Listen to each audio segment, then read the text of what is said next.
তাহলে আপনি একটা কথা বলুন, জন্ম তারিখ দেখে কি এটা বিচার করা সম্ভব যে কারোর জীবনের টার্নিং পয়েন্ট কবে আসবে? অবশ্যই টার্নিং, আমি তোমাকে পার্সোনাল ইয়ার বার করা দেখালাম কিছুক্ষণ আগে।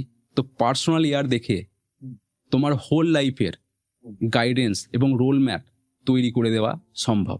অল ওভার ওয়ার্ল্ডের মধ্যে 800 কোটি মতো মানুষ বাস করে। প্রত্যেকের জীবনেই কিন্তু গুড প্যাচেসও থাকবে, ব্যাড প্যাচেসও থাকবে। এটা তুমি কিন্তু অস্বীকার করতে পারবে না। আমাদের আমাদের যে সৌরভ গাঙ্গুলি রয়েছেন, বড় ক্রিকেটার, ক্যাপ্টেন করেছে ইন্ডিয়া টিমের ক্ষেত্রে। তো তিনি এত বড় মাপের ক্রিকেটার হওয়ার সত্ত্বেও তিনি কিন্তু দল থেকে বাদ পড়েছিলেন, তাই না? ওনারও ড্রাইভার নাম্বার 8। মজার বিষয় হচ্ছে এটাই, ঠিক আছে? উনিও শনির দ্বারা রুল হন। তো তুমি ওখান থেকে দেখো, হার মানেননি, কিন্তু পরিশ্রম করেছেন, লেগেছিলেন, আবার দলের মধ্যে সেই জায়গাটা ফিরে পেয়েছিল। তো আমি যে বিষয়টা তোমাকে বলতে চাইছি যে প্রত্যেকটা মানুষের জীবনে গুড প্যাচেসও থাকে, ব্যাড প্যাচেসও থাকে। তো নিউমোলজি অনুযায়ী তোমাকে খুব সুন্দরভাবে দেখিয়ে দেওয়া সম্ভব যে তোমার কোন সময়টা ভালো। সেই টাইমটা তুমি একদম অ্যাগ্রেসিভ থাকো, বড় বড় রিস্ক নাও, বড় বড় গেম খেলো। মানে তুমি ধরে নাও, তোমাকে বলা হচ্ছে তুমি ব্যাট করতে নেমেছো, আম্পায়ার তোমাকে বলছে তোমার এখন প্রত্যেকটা বলই ফ্রি হিট, তুমি স্টেপ আউট করো আর বাউন্ডারি হাঁকাও। এই সময়টা তোমার জন্য কোন সময়টা?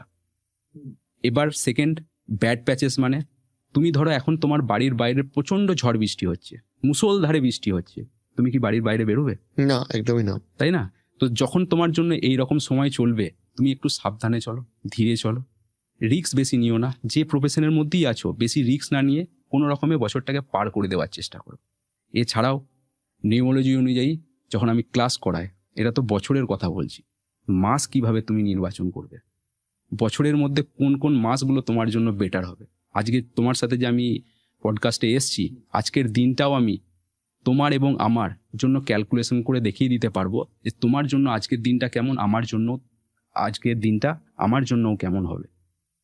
তো মাসও বার করে দেখিয়ে দেওয়া সম্ভব, দিন বার করে দেখিয়ে দেওয়াও সম্ভব। তো ন্যাভিগেশন, যেটা আমি তোমাকে বলতে চাইছি, নিউমোলজির 3টে বিষয় খুবই ইম্পর্টেন্ট। এক হচ্ছে রাইট প্রফেশন, তোমাকে থাকতেই হবে।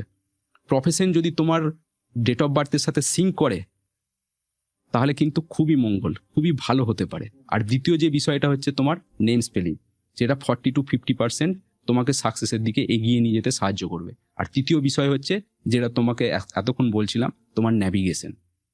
তোমার হোল লাইফের রোল ম্যাপ তুমি যদি পেয়ে যাও, কোন টাইমে তোমাকে অ্যাকশন ওরিয়েন্টেড থাকতে হবে আর কোন সময়টা তোমাকে ধীরে চলতে হবে, এই বিষয়টা খুবই ইম্পর্টেন্ট।